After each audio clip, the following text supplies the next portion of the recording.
دۆناڵد ترامپ سەرۆکی وڵاتە یەکگرتووەکانی ئەمریکا بۆ یەکەم جار لە مێژووی 47 ساڵی ڕابردوودا پشتیوانی تەواوی لە خەڵکی ئێران کردووە بۆ ئەوەی مافی چارەی خۆیان وەدەست بێنن. پشتیوانی کردووە بۆ ئەوەی خەڵک بتوانن ئەو ئازادیانەی کە لێیان زەوت کراوە وەدەست بێنن. ئەوە زۆر گرینگە کە ئەو پەیامە لەلایەن هەموو گەلانی ئێران، خەڵکی ئێران ببیسرێ و وەڵام بدرێتەوە، بە تایبەت کوردستانیان لە ئێران.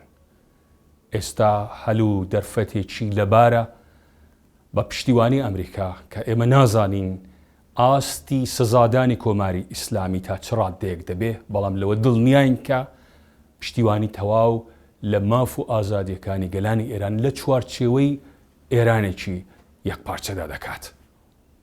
بۆیە زۆر گرینگە کە کوردستانیان وەک هەموو خەڵکی ئێران، کورد لە ئێران وەک باقی خەڵکی ئێران تێکەڵ بەو ڕاپەڕینە جەماوەریە بن و بەرپەرچی دوژمنی خەڵکی ئێران بدەنەوە.